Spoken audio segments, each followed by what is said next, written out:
Hi friends, welcome back to our channel Nikhita ideas అండి. Video skip చేయకుండా miss చేయకుండా చివరి వరకు మొత్తం పూర్తిగా చూసేయండి. ఈరోజు టిఫిన్ వచ్చేసి ఇడ్లీ అని దోశ అనమాట. ఇడ్లీ వేసేసి పక్కన పెట్టేస్తాం. తర్వాత శనగత్నాలు వేయించి పచ్చిమిరపకాయలు కూడా వేయించేసి పక్కన పెట్టేసి ఇడ్లీ అయితే పై మీద అయితే పెట్టేస్తాం అనమాట. శనగత్నాలు పచ్చిమిరపకాయలు వేయించి మిక్సీ గిన్నెలో ఉప్పు జీలకర్ర చింతపండు వేసి తాలింపు అయితే మిక్సీ పెట్టి తాలింపు అయితే పెట్టేస్తాం అనమాట. దోశ వేస్తున్నాను. ఇక్కడ దోశకి చాలా హీట్ అయింది. ఆయిల్ వేసి పిండి వేసి దోశ అయితే వేస్తున్నాను అనమాట. మీరేం టిఫిన్ చేస్తారు కామెంట్ సెక్షన్లో కామెంట్ అయితే చేసింది. దోశలు అయితే వేయటం స్టార్ట్ చేశాను అనమాట. దోశలు వేయటం ఎంతమందికి ఇష్టమో చెప్పండి.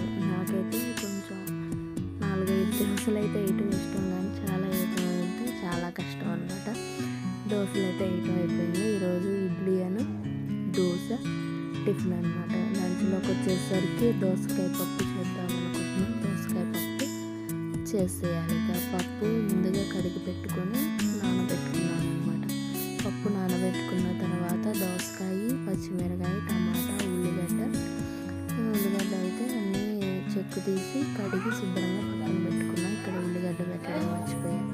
కట్ చేసి అయితే ఉల్లిగడ్డ కూడా ముక్కలు పెట్టేసి అనమాట. అన్ని ముక్కలు కట్ చేసి అన్నీ కుక్కర్లో వేసి కొంచెం ఆయిల్ వేసి పొయ్యి మీద అయితే పెట్టేసుకున్నాను అనమాట. చింతపండు కూడా పక్కన నానబెట్టుకున్నాను. పప్పు అయితే ఉడికిపోయింది, బాగా మెత్తగా ఉడికిందండి. తర్వాత దాంట్లో ఉప్పు, పసుపు, పచ్చిమిరకాయలు వేసాను కాబట్టి కారం 1 స్పూన్ మాత్రమే వేసాను. వెల్లిపాయలు కూడా దంచి పక్కన పెట్టుకున్నాను ముందుగానే. తర్వాత పప్పు మెదిపి తాలింపుకి అయితే రెడీ చేసుకోవాలి. పప్పు మెదుపుకుంటున్నా. పప్పు మెదుపుకొని చింతపండు నానబెట్టుకున్నాను చెప్పాను కదా, ఆ చింతపండు గుజ్జుని కూడా వేసి తగినన్ని అయితే నీళ్ళు పోసుకోవాలి. చింతపండు గుజ్జు వేసేసి తగినన్ని నీళ్ళు పోసుకొని పులుపు తీసుకొని తగినన్ని నీళ్ళు పోసుకొని సాల్ట్ చెక్ చేసుకోవాలన్నమాట. సాల్ట్ చెక్ చేసుకొని సరిపడా వేసుకోవాలి. తర్వాత ఇంకా